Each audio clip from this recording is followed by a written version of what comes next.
Para mí es un honor estar con ustedes esta mañana y vamos a revisar lo que es pues, la enfermedad por reflujo gastroesofágico. No declaro conflicto de intereses para esta presentación y los puntos que vamos a revisar en la conferencia es principalmente qué sabemos de las manifestaciones extraesofágicas del reflujo gastroesofágico, cuáles son algunos de los factores desencadenantes de la enfermedad, sobre las pruebas diagnósticas, cuáles y cuándo realizarla, un rápido abordaje del tratamiento tanto médico como quirúrgico y de los tan hablados efectos a largo plazo del uso de los inhibidores de protones. En cuanto a las generalidades, hoy por hoy el diagnóstico de reflujo gastroesofágico sigue siendo un diagnóstico clínico caracterizado por dos síndromes principales. Uno de ellos es pirosis, que es la sensación de ardor retroesternal que muchas veces se irradia hasta la parte dorsal del cuerpo, y regurgitación, que es la sensación de reflujo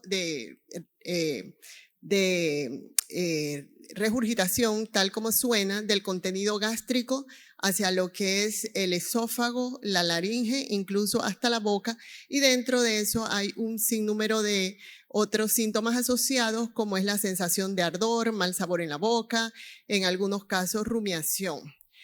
Predomina en personas de edad media, principalmente mujeres, en un intervalo que va de los 20 hasta los 55 años. Ya después de los 60 años disminuye la prevalencia de reflujo, se asocia a índice de masa corporal en sobrepeso, obesidad mayor de 30, y otros factores asociados son el tabaquismo y los AINES.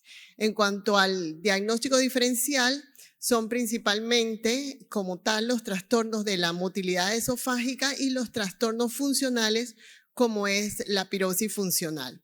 En este diagrama es para representar la prevalencia. Hay una alta prevalencia a nivel mundial, sobre todo en los países de Occidente, como vemos en la región de Norteamérica, Brasil, en algunos países de Europa Central, y esto disminuye en los países de Asia y del sureste asiático, cuando hay poblaciones como China, que reportan una prevalencia muy baja de 4%, mientras que en Estados Unidos la prevalencia es de 12% y en países como Canadá reportan hasta 30%. Entonces, de los pacientes, de este amplio porcentaje de pacientes que van a consultar por reflujo gastroesofágico, tenemos que aproximadamente el 60% de ellos van a tener lo que se conoce como esofagitis no erosiva, el 30% la esofagitis erosiva, y solo un 12% van a desarrollar una de las complicaciones que más nos preocupan, que es el esófago de Barrett. Los síndromes esofágicos en el consenso de Montreal entonces son descritos como los síndromes sintomáticos, como los síndromes con lesión esofágica, las asociaciones extraesofágicas establecidas y las asociaciones esofágicas propuestas.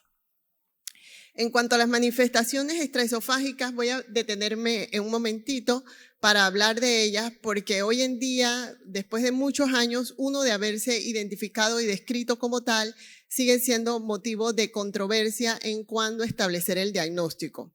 En cuanto a la prevalencia de ellas, las principales son el dolor torácico no cardíaco, la disfonía, la tos crónica, el asma, la sensación de globo y las erosiones dentales.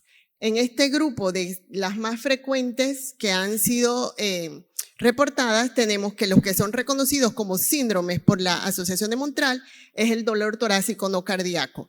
Un momentito sobre esto, después viene la doctora Petronila, que es cardióloga, pero lo más importante en el dolor torácico es saber realmente que es un dolor no cardíaco. Es descartar todas las causas de dolor cardíaco, la enfermedad isquémica del corazón, las miocarditis, la pericarditis. ¿Por qué? La diferencia es que el dolor torácico de origen cardíaco se asocia a muerte. En cambio, en el caso de reflujo gastroesofágico, este dolor torácico va a ser una condición crónica y nos va a dar tiempo para realizar el tratamiento óptimo. De ahí la importancia en identificar realmente que se trata de un dolor torácico no cardíaco y que su causa es probable el reflujo gastroesofágico. Lo que es la disfonía y la sensación de globo entran en el grupo de la laringitis asociada a reflujo.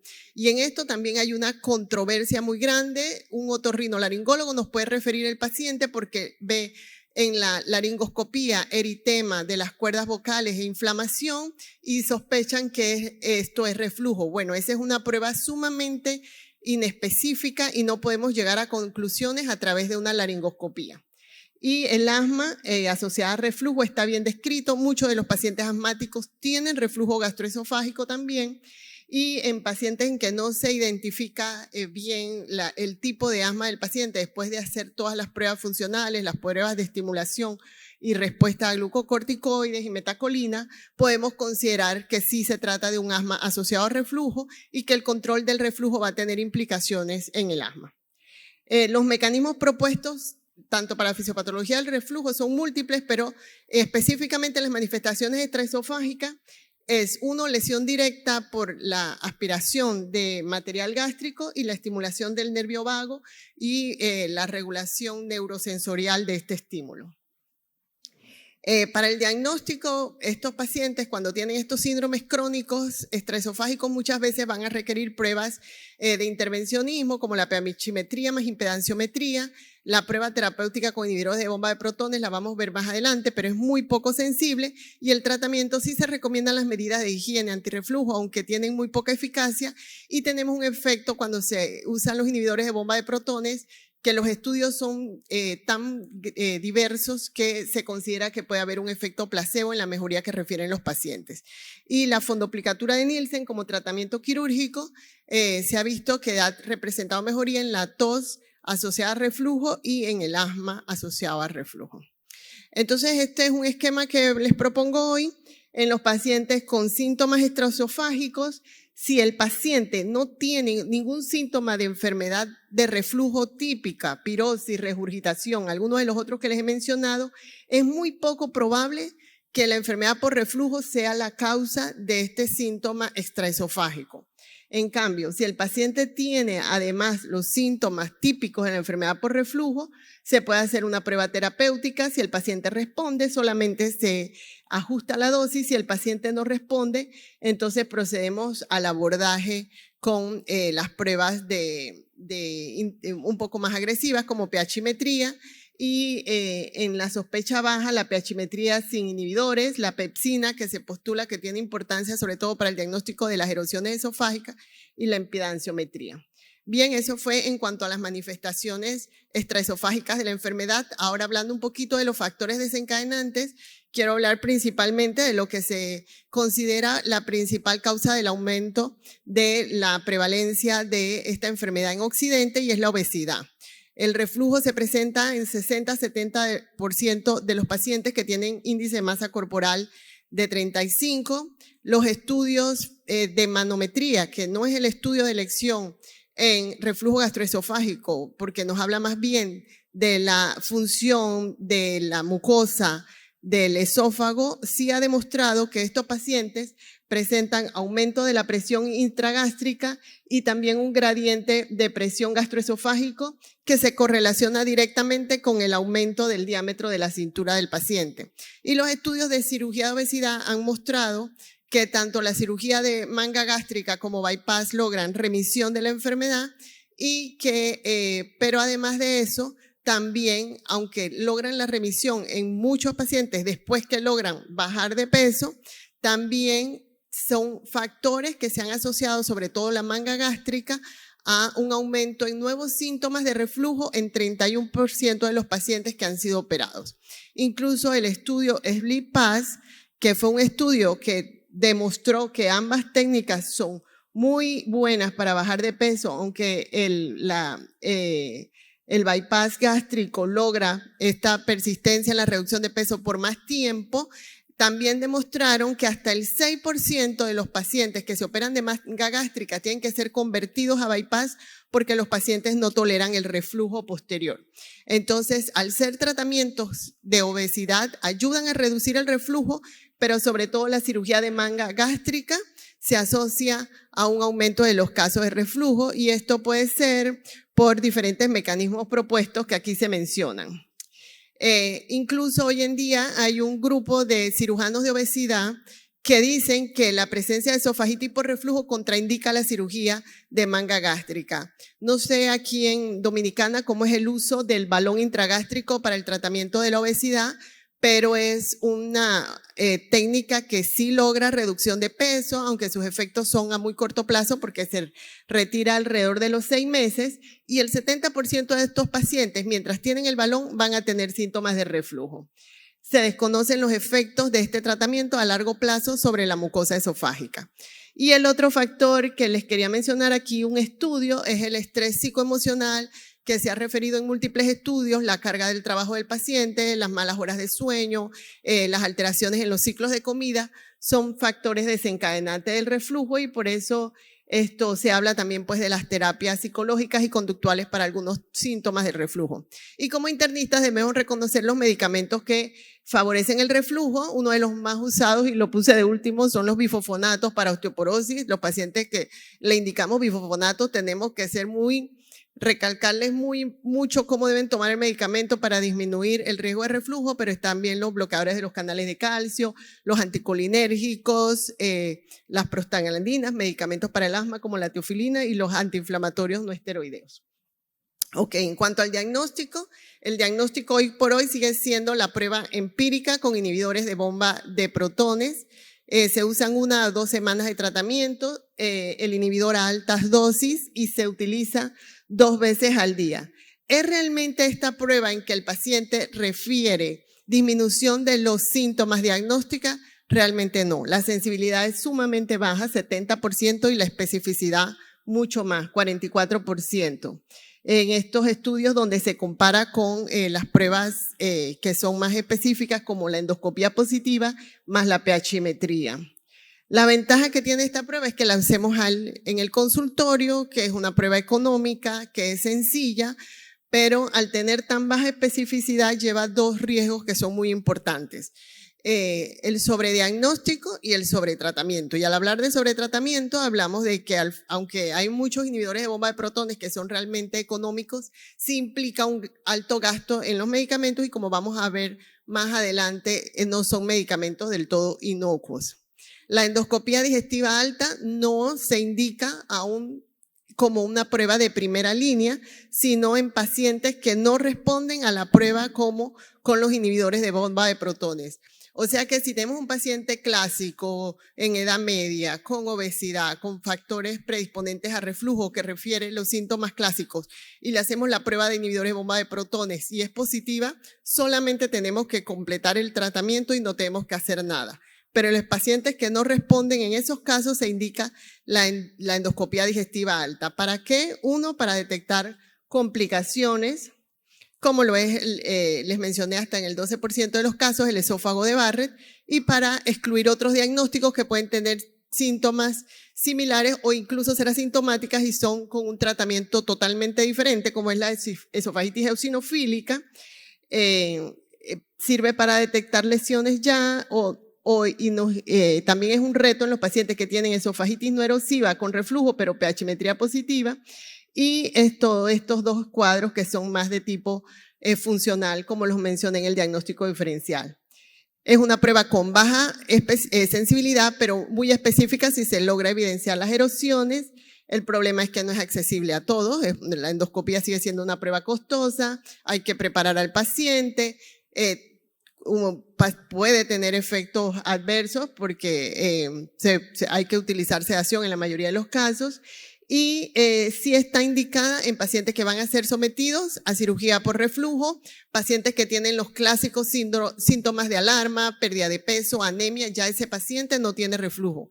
Si el paciente tiene regurgitación y pirosis, pero además tiene pérdida de peso, anemia, o sangrado digestivo alto, ya ese paciente no entra en lo que conocemos como el síndrome del reflujo gastroesofágico y hay que realizar una endoscopía para descartar otras etiologías. Y en los pacientes que tienen alto riesgo de adenocarcinoma, por ejemplo, pacientes que debutan después de los 50 años del sexo masculino, fumadores o con antecedentes familiares de adenocarcinoma o de reflujo.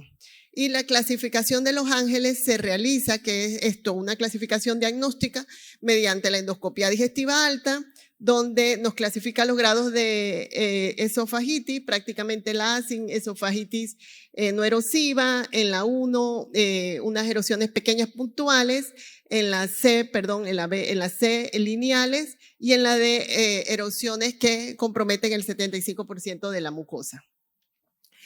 Ok, siguiendo con las pruebas diagnósticas, realmente podemos decir que hoy en día la pHmetría más impedanciometría es el gold standard del diagnóstico, con una sensibilidad que llega hasta el 96% y una especificidad que puede ser del 100% en los pacientes con reflujo gastroesofágico.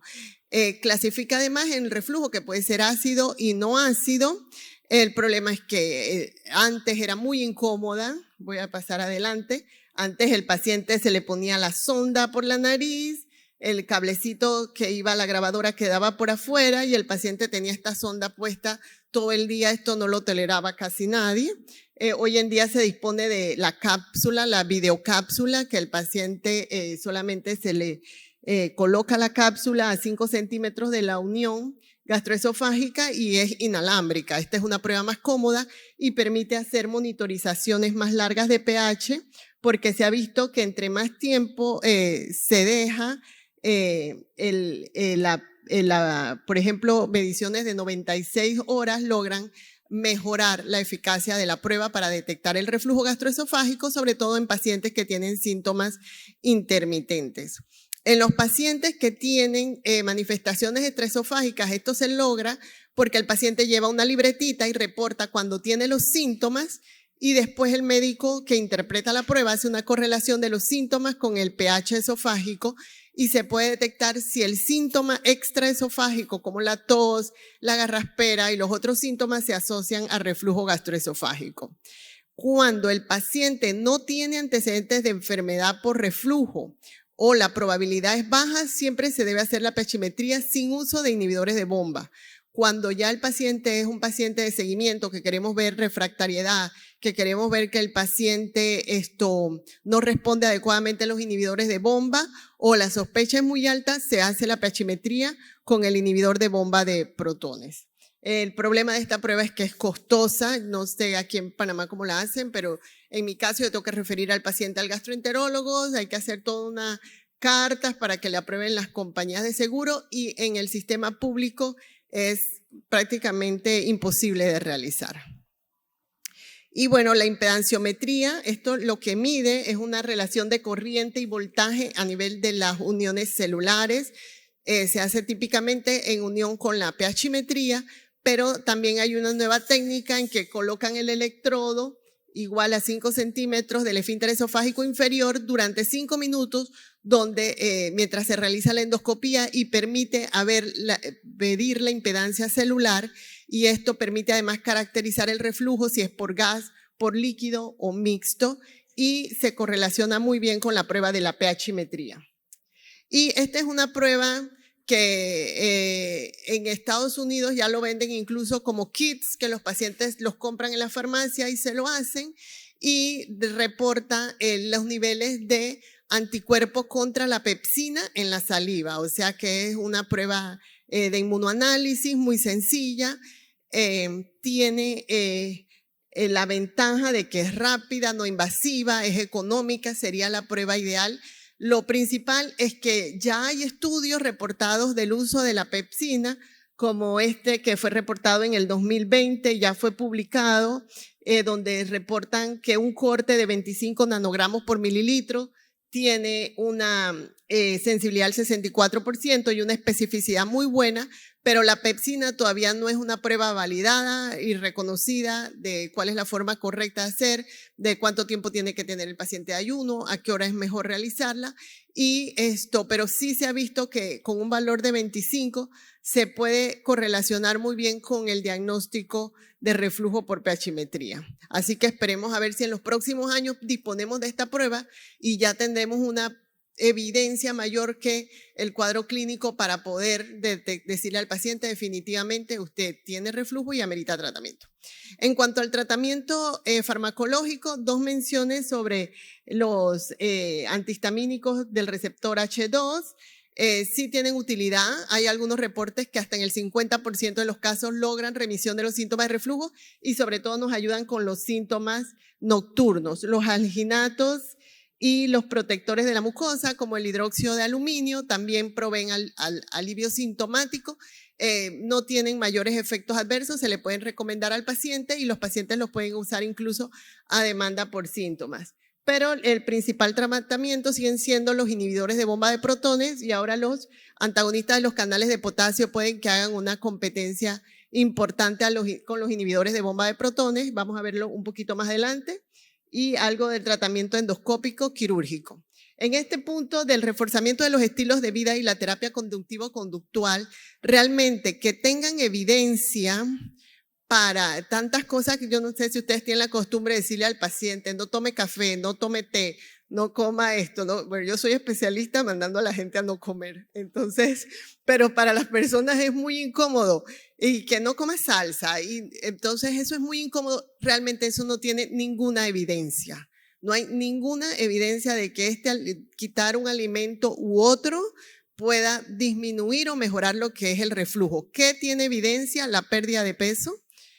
2, el elevar la cabecera de la cama, sí tiene evidencia, aunque más débil. Y 3, no dormir o no acostarse hasta 3 horas después de la última comida. Esas son, en cuanto a las modificaciones del estilo de vida, lo que podemos recomendar con mejor seguridad al paciente.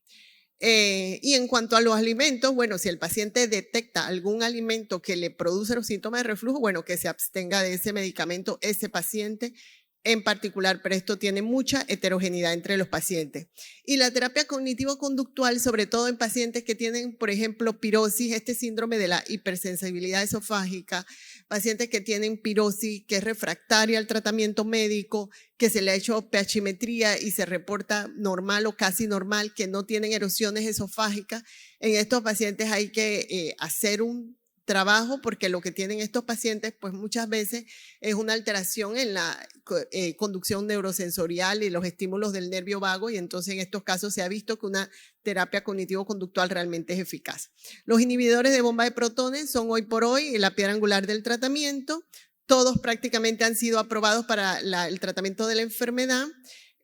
Pero definitivamente que en los pacientes refractarios se ha visto que rabeprazol y esomeprazol, que no siguen la vía de este citocromo, que es el mismo que interfiere con el clopidogrel, estos son los que logran una mayor supresión de ácido en menor tiempo y que logran mejorar los síntomas. Entonces, si tenemos un paciente que en teoría está siendo refractario con omeprazol o con lansoprazol, lo que podemos hacer es cambiarlo a rabeprazol o esomeprazol como paso inicial. Y este es un estudio que hicieron en Polonia, nada más se los quería mencionar porque fue un estudio de costo-efectividad de ellos como país, si como política de salud iban a decidir dar esomeprazol en lugar a omeprazol porque es una molécula más cara, pero cuando hicieron los metaanálisis realmente esomeprazol es superior a omeprazol en el control de los síntomas de reflujo gastroesofágico, solo que para el mantenimiento sí son terapias similares. Una vez que se deja el paciente en terapia de mantenimiento y ha logrado la remisión, es más costo efectivo dejar al paciente en una dosis baja tolerable de omeprazol que en esomeprazol. Pero para el tratamiento inicial y lograr la remisión de los síntomas es definitivamente una mejor opción esomeprazol.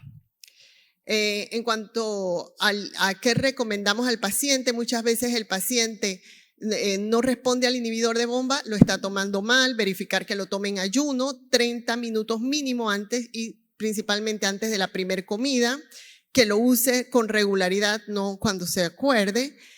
Una vez que el paciente logra mejorar, hay que dar la menor dosis tolerable, pero si el paciente no responde, lo que podemos hacer es que una dosis alta se fracciona en 2 dosis y que el paciente la tome antes del desayuno y antes de la cena y en algunos pacientes esto logra la mejoría. Si el paciente responde a las 12 semanas, debemos descontinuar el tratamiento. Reflujo gastroesofágico es una de las pocas indicaciones para el uso de tratamiento prolongado por inhibidores de bomba de protones con sus complicaciones, la esofagitis severa, el esófago de Barrett, y la estrechez péptica. Pero debemos tratar con educación, con un adecuado abordaje y una buena relación médico-paciente, explicarle al paciente que cuando no tiene síntomas, los síntomas están controlados o la esofagitis ha logrado mejorar, él puede suspender el tratamiento. Si el paciente presenta recaída, se reinicia el tratamiento. Aunque también hay literatura que sustenta que el paciente que tiene síntomas esporádicos y, por ejemplo, es solamente la sensación de pirosis sin esofagitis, podemos darle al paciente la opción de que tome el medicamento a demanda. Esto es lo nuevo que hay, que ya fue aprobado en Japón, lo están usando para reflujo gastroesofágico. FDA solo lo ha aprobado para el tratamiento del Helicobacter pylori y es un bloqueante competitivo de potasio. Se llama, el que está aprobado es el Vonoprazan. Y la diferencia es que el bloqueo de la bomba potasio hidrógeno ATPasa que hace los inhibidores de bomba es irreversible, el que hace este tipo de medicamentos es reversible. En estudios fisiológicos, en ratitas y todo esto, ha mostrado que la dosis, la supresión del ácido es más rápida, es más fuerte. Y en Japón ya lo usan para, como les digo, para el reflujo gastroesofágico con buena respuesta. Los efectos adversos son tolerables, comunes por el momento, pero son medicamentos que tienen poco tiempo. Este es un estudio donde se ve que hay remisión de los síntomas en enfermedad no erosiva y en enfermedad erosiva, pero más adelante, esta es la comparación con esomeprazol. Miren que al final son estos medicamentos que son bloqueadores de la bomba de potasio reversibles, tienen efecto similar al esomeprazol. Así que pueden ser una opción terapéutica a futuro. Y esto, bueno, adelantando y me estoy quedando ya sin tiempo, ya casi sin tiempo. Bueno, en tratamiento endoscópico no indicado a todo el mundo, en pacientes que no han mostrado respuesta parcial, no han mostrado la respuesta a inhibidores de bomba de protones. En cambio, el tratamiento quirúrgico es especialmente para los pacientes que responden a los inhibidores de bomba y pacientes jóvenes, pacientes con otras condiciones asociadas. Este es la cirugía de la fundoplicatura. Cualquiera de las metodologías usadas logra remisión. Y solamente para reportar que tanto el tratamiento endoscópico como el tratamiento quirúrgico es en pacientes muy seleccionados y en los pacientes quirúrgicos, en el tratamiento quirúrgico tiene mayor evidencia que el tratamiento endoscópico para reflujo, pero ¿por qué pacientes jóvenes? Porque son pacientes que no quieren tomar toda su vida inhibidores de bomba de protones, por eso se indica la cirugía en estos pacientes que responden y que son jóvenes. O cuando el paciente tiene, por ejemplo, hernia hiatal gigante, hay que corregir la hernia y además se trata el reflujo. Y bueno, los efectos a largo plazo del uso de inhibidores de bomba, nada más para mencionar los que tienen más evidencia, las fracturas óseas más que la deficiencia de vitamina B12, la infección por clostridio difícil, poca evidencia que sustente que es una realidad, la neumonía por patógenos resistentes sí en personas inmunocomprometidas como los cirróticos o pacientes que tienen mucho tiempo hospitalizados y sí está descrita la lesión renal aguda por inhibidores de bomba de protones y la nefritis intersticial aguda, así que los pacientes tenemos que verlo porque sí puede haber lesión renal aguda inducida por inhibidores de bomba de protones. Y en la fractura lo interesante es que sí se ha visto que hay un aumento de riesgo de fractura, pero no se ha podido demostrar que es asociado a osteoporosis. Hay un aumento de riesgo de fractura que puede ser no asociado a osteoporosis. Bueno, para concluir, la enfermedad por reflujo es una enfermedad muy común, todavía nos falta evidencia para hacer la prueba diagnóstica adecuada y para recomendar el mejor tratamiento a los pacientes. Tenemos que individualizar y bueno, que tener una estrecha relación para que el paciente se sienta mejor y mejorar su calidad de vida. Muchas gracias.